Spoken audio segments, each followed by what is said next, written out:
마스터 건설사의 건설사 BBK입니다. 자, 오늘 제가 말씀드릴 내용은 우리나라 섬유 수출기업분들한테 도움이 될 만한 그런 내용이라고 생각을 합니다.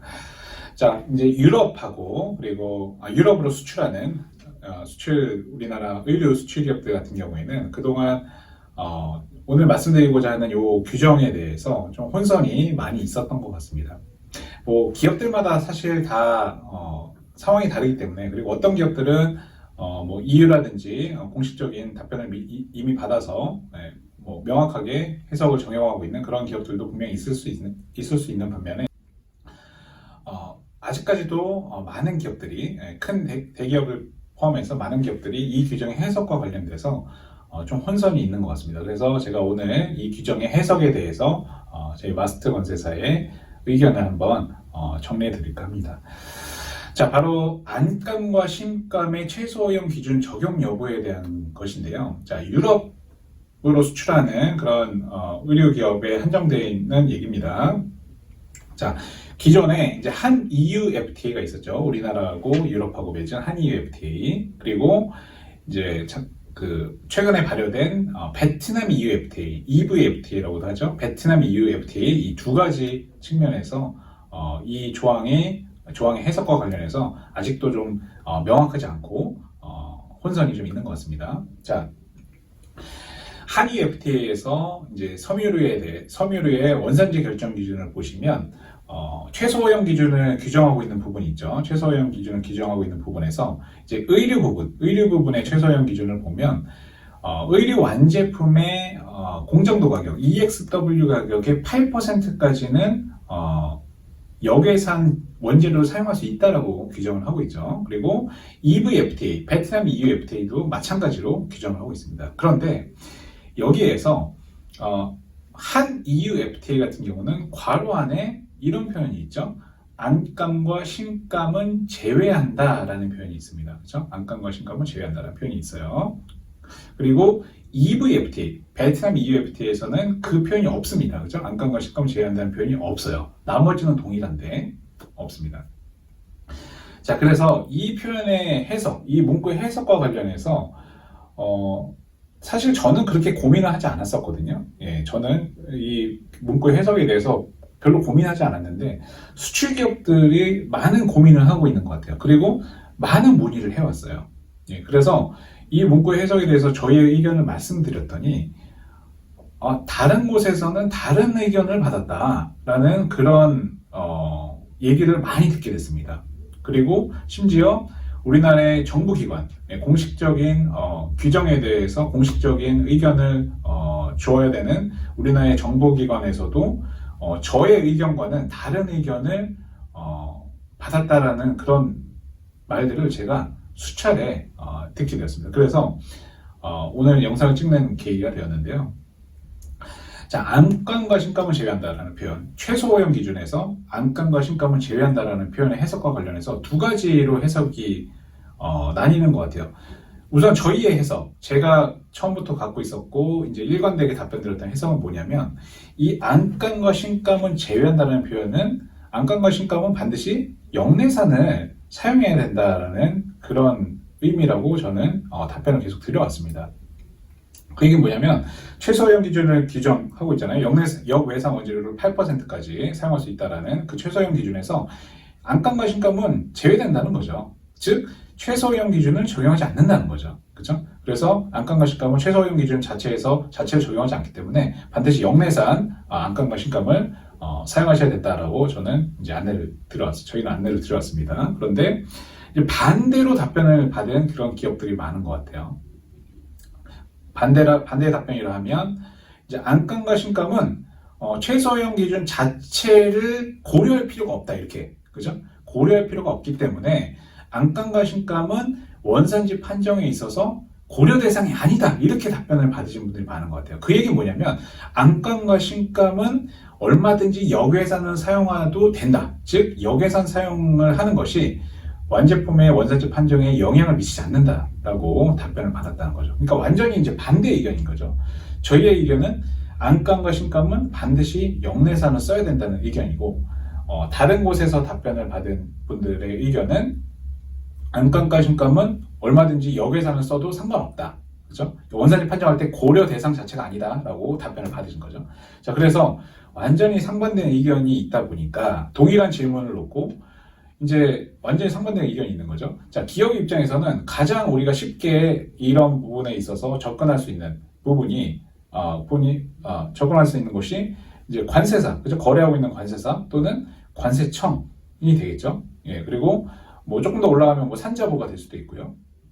그리고 또 다른 곳이 될 수도 있습니다. 예를 들면 이제 저희가 자문하고 있는 한국섬유산업연합회를 비롯한 섬유와 관련된 그런 대관 업무를 하는 그런 단체들, 자, 이런 단체들 또는 이제 관세사, 관세청, 산자부, 자, 이런 곳에 즉 좀 공식적인 그런 유권 해석을 도움받을 수 있는 이런 기관들한테 먼저 문의를 할 거란 말입니다. 그래서 문의를 했더니 답변이 이제 상반되게 오는 거예요. 그죠? 네, 그래서 이제 많은 혼선이 좀 있는 거죠. 자, 그래서 저희의 의견을 먼저 좀 말씀을 드리면, 안감과 신감은 당연히 역내산을 사용해야 된다고 하는 것이 저희의 의견입니다. 근데 이 근거로 제가 3가지 정도를 이제 말씀을 드릴 건데요. 첫 번째는 뭐냐면, 기본적인 섬유산업에 대한 이해입니다. 섬유산업에 대한 이해. 이 섬유산업이라고 하는 것은, 대표적인 그런, 경공업 산업이고, 전통적인 산업이죠. 그리고 1차 산업에 가까운 산업입니다. 그죠? 1차 산업에. 그 얘기는 뭐냐면, 이 선진국이면 선진국으로 가면 갈수록 자연스럽게 보호산업으로 갈 수밖에 없다는 거예요. 그렇죠? 자, 미국이나 유럽이나 한국, 가장 대표적으로 제가 말씀드리는 이 국가들은 섬유산업이 전부 다 보호산업입니다. 그렇죠? 기본적인 취직 입장 자체가 그렇잖아요. 그죠? 예, 우리가 농축산물 산업이 1차 산업, 보호산업으로 규정하고 있는 것처럼 섬유산업도 거의 비슷한 개념이라고 보시면 돼요. 그죠? 자, 왜 그러냐면 섬유산업은 보호산업일 수밖에 없는 것이 일단 생산으로 인한 부가치가 낮을 수밖에 없습니다. 그죠? 낮을 수밖에 없고, 그리고 사람이 투입되는 산업이에요. 수작업이 필요한 산업이라는 얘기입니다. 그죠? 그래서 이미 많은 사람들을 고용하고 있어요. 생산 현장에서. 그죠? 자, 그리고 부가치가 낮기 때문에 보호하지 않으면 이제 글로벌 경쟁력에서 밀릴 수밖에 없는 그런 측면이 분명히 있는 그런 산업적인 특성이 있습니다. 자, 그래서 유럽이나 미국 같은 경우에도 그 산업을 보호하고 있는 거죠. 우리나라도 마찬가지고요. 자, 관세율이 높습니다. 섬유 제품은. 그렇죠? 다른 공산품보다 훨씬 높아요. 그게 바로 보호산업이라는 것을 의미하는 거죠. 자, 제가 하나 조금 이제 벗어난 얘기긴 한데 제가 2000년대 중반에 제가 미국에서 직장 생활을 한 적이 있었거든요. 미국에서 직장 생활을 할 때 이제 대도시에 근무를 했는데, 대도시에 아주 그냥 삐까뻔쩍한 그런 빌딩에 들어가서 보면 겉으로는 굉장히 멋있어요. 왜냐하면 대도시의 도심 한가운데에 있는 그런 건물들이기 때문에 엄청나게 크고, 그런 건물들에 제가 업무적으로 이제 자주 가다 보면 그 건물에 가보면 건물은 되게 멋있고 화려하고 막 그런데 2000년대 중반 얘기입니다. 불과 10년 조금 넘은 얘기죠. 가보면 아직도 봉제 공장들이 많이 있어요. 들어가 보면. 예, 겉으로 봤을 땐 상상이 잘 안 갑니다. 근데 막상 들어가 보면 그 건물 안에 봉제 공장들이 아직도 많이 있어요. 아직도 미국이나 유럽 같은 선진국에서도 아직도 봉제 공장이 다 존재하고 거기서 많은 사람들이 근무를 하고 있습니다. 물론 이제 백인들이 근무하는 경우는 별 없고 다 이제 베트남인이라든지 필리핀 사람이라든지 한국 사람들도 봉제 공장에 직접 현장에 투입되는 경우는 없고요. 다 관리자로 있죠. 자, 이렇게 조금 우리나라보다 조금 못 사는 국가들에서 온 이제 이민자들이 대부분 그 생산 현장에서 근무를 하고 있다는 얘기예요. 아직도 근무하고 있고, 어떻게 보면 우리나라보다 더 구식으로, 미국이나 유럽인데도 불구하고 우리나라보다 훨씬 더 옛날의 전통 방식을 고수하는 그런 고집스러운 측면이 선진국에는 분명히 있습니다. 예, 제가 요거는 일례지만 엘리베이터를 조작하는 그런 사람들이 2000년대 중반에도 있었어요. 건물에 가보면 우리나라에서는 2000년대 중반에 엘리베이터 조작하는 직원이 있을 리가 없잖아요. 그죠? 근데 미국의 가장 큰 도시 한복판에 있는 건물에서 엘리베이터 조작하는 직원들이 엘리베이터 안에 근무하고 있어요. 흑인인데. 그런 경우도 있었습니다. 그만큼 옛날 방식을 고수하는 옛날 산업을 이렇게 유지하고자 하는 그런 측면이 있다라는 거예요. 국가에서 보호하는 거죠. 그죠? 자, 그런 측면이 분명히 있습니다.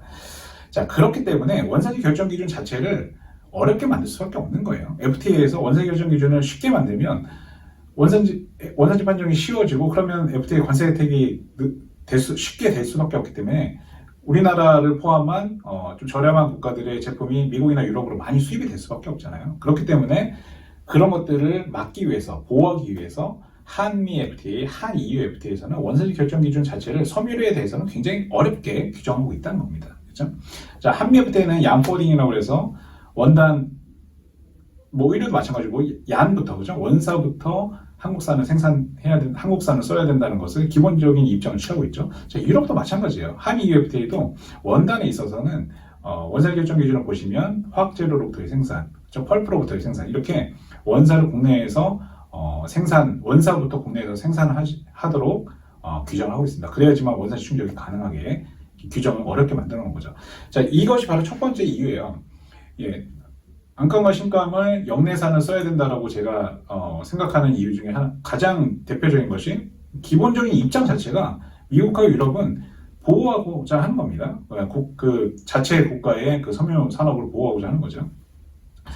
자, 첫 번째 이유 제가 좀 길게 말씀드렸는데, 자, 두 번째 이유는 뭐냐면요. 두 번째 이유는 그 한미 FTA에서 보면 원산지 결정 기준, 섬유류의 원산지 결정 기준을 보면 괄호 안에 뭐뭇은 제외한다, 이렇게 표현이 있잖아요. 그죠? 그 뭐뭇은 제외한다는 표현은 결국에는 타고 들어가다 보면 결국에는 원사의 생산부터 한국에서 해야 된다라는 것을, 그런 결과로 이제 귀결이 되죠. 그래서 우리가 얀포딩이라고 부르는 거죠.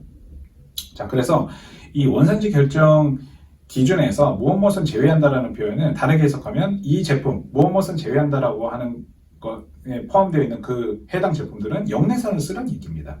자, 그래서 이 안감과 신감을 제외한다는 표현도 표현이 비슷하잖아요. 그죠? 물론 이제 한미하고 한 EU의 차이가 있긴 하지만, 한미 FTA 같은 경우는 except from 뭐 이런 식으로 돼 있어요. 규정 원문을 보면 한 EU 그 안감과 신감을 제외한다는 표현을 보면 똑같진 않지만 exception of 뭐 이렇게 돼 있었던 것 같습니다.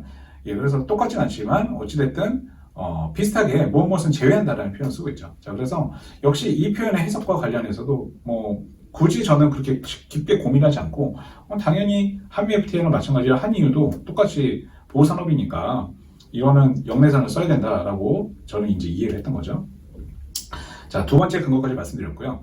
가장 결정적으로 이제 세 번째 근거를 말씀을 드리면, 이 세 번째 근거는 저도 그 여러 사람과 이렇게 상의를 통해서 얻어낸 결론인데, 유럽에서 우리나라 섬유 수출 기업들은 뭐 아시겠지만 한국의 FTA는 관심이 없습니다. 별로. 그죠? 예, 왜냐면 한국에서 생산하는 게 별로 없기 때문에 다 인건비가 저렴하지만 공장을 세울 수 있는 수준의 국가들, 그죠? 가장 대표적으로 뭐 베트남이나 인도네시아 같은 아시아 국가들, 그리고 동남아시아 국가들이죠. 그리고 이제 중남미 국가들이 가장 대표적이에요. 그래서 중남미나 아세안 국가들의 생산 기지를 옮긴 지가 벌써 한참 됐기 때문에 한국과의 FTA는 별로 관심이 없어요. 그죠? 미국이나 유럽이 최종 수출국이다 보니까 미국이나 유럽이 맺은 개발도상국들, 이런 아세안이나 중남미, 이런 개발도상국들하고 미국하고 유럽하고 맺은 FTA에 관심이 있는 거죠. 자, 그래서 GSP가 대표적이에요. 그죠? GSP, 유럽. 자, 그래서 유럽 같은 경우에는 이제 미국은 또 여러 다른 FTA가 있죠. 그죠? 뭐 CAFTA라든지 이런 것들. 유럽 같은 경우는 GSP가 있는데, GSP의 규정을 보면 이런 문구가 있어요. 안감과 신감의 보호로 인해, 안감과 신감에 대한 보호 규정, 그죠? 안감과 신감에 대한 보호 규정이 유럽의 안감과 신감 산업에 상당한 도움이 된다, 이런 표현들, 또는 안감과 신감의 영내산 사용 의무는 상대방 국가로 하여금 상당한 수준의 무역 장벽을 만든다라는 그런 문구가 있습니다. 그죠? 자, 그 얘기는 뭐냐면, 그 문구를 해석하면 뭐냐면, 결국에는 유럽에서도 안감과 신감 산업이 상당한 수준 존재한다는 거예요. 그죠? 상당한 수준 존재하고, 이 안감과 신감 산업을 보호하겠다라는 겁니다. 그것이 EU의 기본적인 입장이라는 것을 이러한 문구들에서 유추해낼 수가 있어요. 그렇죠? 예, 그래서 안감과 식감은 제외한다라는 이 표현은 결과적으로 그 상대방 국가로 하여금 무역 장벽을 만들겠다는 거예요. 안감과 식감은 반드시 영내산을 써라. 즉 EU산을 안감을 쓰거나 아니면은 한국산을 쓰거나 둘 중에 하나를 하라는 얘기죠. 그죠? 자, 그렇게 유추가 된다는 얘기입니다. 그래서 이제 세 가지 근거를 말씀드렸어요. 첫 번째는 기본적인 가장 큰 틀에서 섬유산업은 보호산업이라는 거. 선진국으로 가면 갈수록 이제 섬유산업은 1차 산업과 비슷해지는 거죠. 그러다 보니까 보호산업이라는 거. 두 번째는 이제 한미 FTA에서도 무엇은 제외한다라는 표현이 그 제외한다라는 그 재료는 원재료는 결국에는 영내산 재료를 쓰라는 얘기니까. 자, 그런 측면에서 이 안감과 신감도 역시 동일하게 해석돼야 된다는 거, 두 번째 근거. 그리고 세 번째 근거는 EU의 기본 입장 자체가 안감과 신감 산업은 보호를 해야 되고 그것을 역외산을 사용하지 못하도록 막음으로 인해서 상당하게 무역 장벽을 인정한다는 거. 자, 그런 측면, 이 세 가지 측면에서 놓고 보면 안감과 신감의 역내산 사용 의무라고 저희는 이제 해석을 하고 있다는 거죠. 자, 그래서 뭐 상반된 그런 해석을 받으셨던 그런 기업분들이 저희한테 많이 역으로 연락을 많이 주셨어요. 예, 저희 고객사가 아니신데도 저희한테 연락을 주셔가지고 이 해석이 어떻게 된 거냐, 무엇이 맞는 거냐라는 의견을 많이 주셨고, 제가 저는 일관되게 답변을 드렸지만 이제 그렇게 상반된 의견들이 있다 보니까 좀 이제 저도 한번 이거를 확실하게 해야 될 필요가 있다고 느꼈고, EU 쪽에 또 문의를 했습니다. 저희가 EU 쪽에 문의를 해보니까 EU에서 한 EU FTA에 대해서는 답변이 안 왔어요. EU는 모르겠는데 답변이 안 왔고, 제가 물어볼 때 베트남 EU FTA도 같이 물어봤거든요. 베트남 EU FTA, EV FTA에서 안감과 식감은 제외한다는 표현이 사라졌는데 그 얘기는 안감과 식감은 역외산 안감 신감 8%까지 사용해도 되는 거로 우리가 이해하면 맞느냐라고 우리가 문의를 했는데 그거에 대해서 공식적인 답변이 왔습니다. EU로부터. 그래서 맞다. EV FTA에서는 안감과 신감 같은 경우는 얼마든지 역외산 8%까지는, 그렇죠? 완제품 공장도 가격의 8%까지는 사용할 수 있는 것이 맞다라고 저희한테 답변이 왔습니다. 그래서 이제 한일 FTA에 대해서는 답변이 오지 않았지만, 이유를 모르겠어요. 오지 않았지만 EV FTA에서도 그렇게 답변이 왔고, 제가 앞에서 말씀드린 세 가지를 근거로 해서 안감과 신감은 한일 FTA에서는 반드시 역내산을 사용하는 것이 맞다라고 저는 생각을 하고 있습니다. 자, 섬유산업 같은 경우는 사실 프로덕션이라는 측면에서만 놓고 보면 사실은 선진국으로 가면 갈수록 사실 부가치를 창출하기는 사실상 어려운 그런 산업이 된 지 상당히 오래됐습니다. 그래서 패션이라든지 신기술, 신소재 이런 부가치 높은 산업들하고 반드시 이제 그런 쪽이 이제 결합이 돼야지만 이 산업이라는 것이 이제 경쟁력이 있는, 선진국에서도 경쟁력이 있는 산업이죠. 그래서 이 FTA를 잘 활용을 하시면 비록 한국산 안감, 기존에 이제 중국산 안감을 쓰다가 중국산 신감을 쓰다가 한국산 안감이나 신감을 쓰려면 이 원가라는 게 상당하게 올라갈 수밖에 없잖아요. 그렇죠? 그래서 수출기업 입장에서는 고민이 많이 되실 텐데 그런 측면에서 보시면 된다고 생각을 해요. 한국산 안감이나 신감을 씀으로 인해서 생산 원가는 많이 올라가겠지만 그만큼 한국산의 판정 가능성이 높아지는 거죠. 높아진다기보다 한국산 판정이 가능해지는 거죠. 그렇죠? 중국산 안감 신감을 쓰면 한국산 판정이 안 됐었는데 한국산 안감 신감으로 대체를 하면 한국산 판정이 가능해지잖아요. 그렇죠? 그렇게 되면 유럽에서 수입할 때 관세 혜택을, FTA를 적용받을 수 있기 때문에 그만큼 이제 바이어, 상대국, 수입국, EU의 수입국가 수입자 입장에서는 비록 제품의 가격은 높아졌지만, 한국산 안감으로 씀으로 인해서 제품의 가격은 높아졌지만 FTA를 적용받을 수 있기 때문에 분명히 그 메리트가 생길 수밖에 없습니다. 그래서 그런 측면은 수출기업과 이제 수입기업, 그죠? 수출자하고 바이어 간에 잘 조율을 하셔가지고 의사결정을 하시면 좋을 것 같습니다. 그래서 우리나라 섬유 기업, 그리고 안감 기업, 신감 기업들이 분명히 있을 거기 때문에 그런 기업들의 활성화라든지 고용 창출, 고용 유지 이런 측면에서도 국내산 원단을 많이 사용하시면 좋을 거라고 생각이 듭니다. 자, 그래서 오늘 섬유 수출 기업, 소위 벤더라고 하는 그런 의류 수출 기업들 분들이 이제 그동안 좀 고민이 있었던 이 안감과 신감 규정에 대해서 오늘 말씀을 드렸고, 다음 시간에 또 다른 영상으로 찾아뵙도록 하겠습니다. 감사합니다.